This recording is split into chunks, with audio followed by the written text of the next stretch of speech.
राधे राधे। जय श्री कृष्णा, जय घनश्याम। आज हम चर्चा करेंगे केदारनाथ ज्योतिर्लिंग।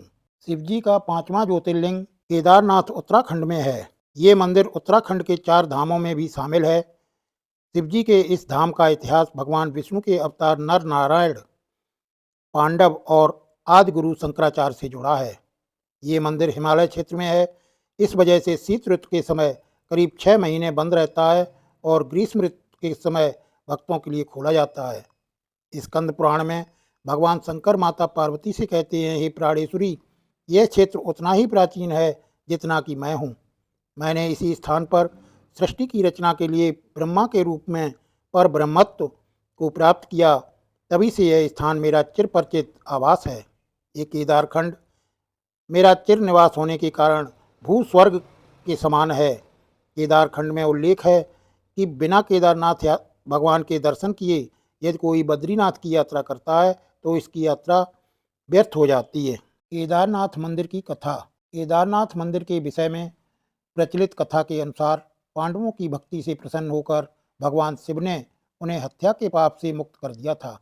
मान्यता है कि महाभारत के युद्ध में विजयी होने पर पांडव अपने भाइयों की हत्या से मुक्ति के लिए भगवान शिव का आशीर्वाद पाना चाहते थे, परंतु भगवान शिव उनके इस कर्म से खुश नहीं थे, इसलिए वे हिमालय पर चले गए। पांडव भी उनके दर्शन के लिए हिमालय पहुंच गए। पांडवों को वहां पहुंचने पर भगवान शिव ने भैंसे का रूप धारण कर लिया, जिसके बाद वे अन्य पशुओं के बीच में चले गए ताकि पांडव भगवान शिव के उस रूप को न पहचान सकें। कहते हैं कि भीम ने विशालकाय शरीर धारण कर 2 पहाड़ों पर अपने पैर फैला दिए, जिसके बाद उस पहाड़ के नीचे से सभी पशु तो निकल गए, लेकिन वहां मौजूद एक भैंसा ने ऐसा नहीं किया, जिससे पांडवों ने पहचान लिया कि यही महादेव हैं। भीम पूरी शक्ति से भैंसा की ओर झपटे, लेकिन वह जमीन में समाने लगा। तभी भीम ने उसकी पीठ का पिछला हिस्सा पकड़ लिया। कहा जाता है कि भगवान शिव ने भैंसे का रूप बनाया था। मान्यता है कि भगवान शिव पांडवों की इच्छा शक्ति से प्रसन्न हुए और उन्हें दर्शन देकर हत्या के पाप से मुक्त होने का आशीर्वाद दिया। धार्मिक मान्यता है कि उसी समय से केदारनाथ में भैंसा की पीठ को शिव का रूप मानकर पूजा होने लगी। केदारनाथ कैसे पहुंचा जा सकता है? किसी भी शहर से ट्रेन या फ्लाइट से हरिद्वार पहुंचें। हरिद्वार से जोशीमठ के लिए 6 घंटे की यात्रा बस या टैक्सी से करें। जोशीमठ से गौरीकुंड के लिए 3 घंटे की यात्रा करें। गौरीकुंड से केदारनाथ धाम का ट्रैक शुरू करें। केदारनाथ जाने के लिए ये तरीके अपनाए जा सकते हैं। पैदल जाएं, टट्टू, डोली, घोड़ा खच्चर ले सकते हैं अथवा हेलीकॉप्टर बुक करा सकते हैं।